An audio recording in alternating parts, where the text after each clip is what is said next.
There's a new Netflix series out called Painkiller about Oxycontin, the pain relief pill that was released in 1995 by Purdue, a pharmaceutical company privately owned by an American family called Sackler.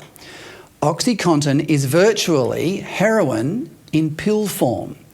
It became addictive and led to the death of 600,000 people, according to Peter Berg, who directed the Painkiller series.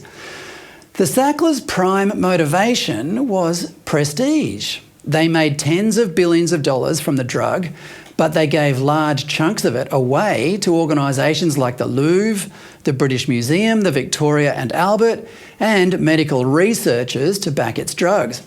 Even the World Health Organization endorsed Oxycontin, repeating the lie that any dosage was safe and that it wasn't addictive. The Sacklers' reputation is now as dead as those hundreds of thousands of people who once consumed their products. Over the past few years, the Sackler name has been quietly removed from arts and medical institutions whose prestige they sought. And here is the moral of the story for the politicians and bureaucrats who became willing players in the deadly COVID catastrophe in Australia. The key moment for Oxycontin was when it applied for approval from the Food and Drug Administration in the mid-1990s. That decision came down to one FDA officer called Curtis Wright, who initially refused to approve the drug.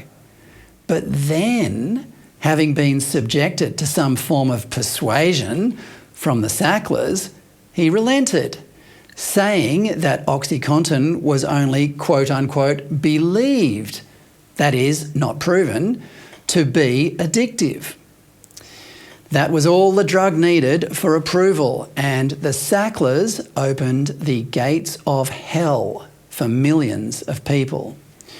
Wright later left his job at the FDA and got a job working for, you guessed it, Purdue. In August, the Daily Mail tracked Wright down in his remote home in New Hampshire, ironically a state that has been hit hard by the Oxycontin epidemic. He didn't appreciate being approached by a journalist saying, quote, "Go away, I don't talk to the press." The COVID conspiracy in Australia is a complex web, but one day it will be as clear as the Oxycontin one is now.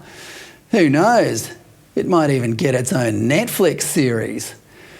But when the truth finally becomes clear, the people who were paid, either directly or indirectly, by Big Pharma to tell us how safe the vaccines were, and were on our TVs every night to remind us to get jabbed if we wanted our freedom back, well, those people will discover a new and resolute aversion to the media and may just find themselves one day telling some pesky journalists that they, like Curtis Wright, don't talk to the press anymore.